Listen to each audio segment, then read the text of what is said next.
Հիշում եք Տիգրան Ավինյանը, որ մի հատ լավ երիտասարդի տղայի ասում էր, դպրոցը ֆուտբոլի դաշտ է, պայմանավորվել ենք տղավարի,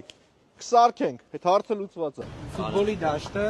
պայմանավորվել ենք տղեկի հետ ունենք արդեն կլինի, այո։ Ահա դպրոցի տարածքում լավ դաշտ թե չէ։ Որ դպրոցն է։ Всё, պայմանավորվեցինք։ Դպրոցի ֆուտբոլի դաշտը սարքում ենք։ Բայց դաշտ կա։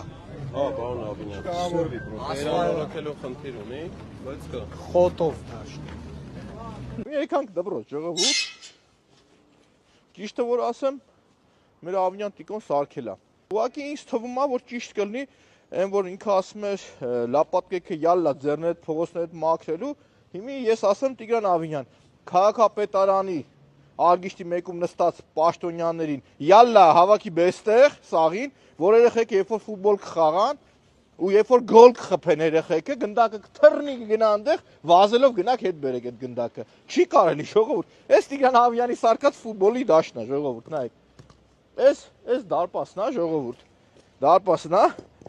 Հիմի անկեղծ եմ ասում, Տիգրան Ավինյան, այն դեմից կատակ է անում, բայց եթե դու լինեիր ընդդիմադիր, անկեղծ էլի, Տարոն Մարգարյանի գիտես ինչ կասեիր, կասեր քաղաքապետարանի աշխատողներին, յալլա ձեռդ, արի գնդակի հետևից վազեք։ Այ հիմի դուք պետք է վազեք գնդակի հետևից, որովհետև երեխեքին խոսք եք տվել ու չեք սարք։ Մենք եկել ենք ձեր ֆուտբոլի դաշտի կողքով անցնենք, որ երեխեքը մեզ արդեն ասացին, որ պետք է հիմնանորոգել։ Ողջունում ենք ձեզ։ Ո՞նց եք։ Բա կարելի էր։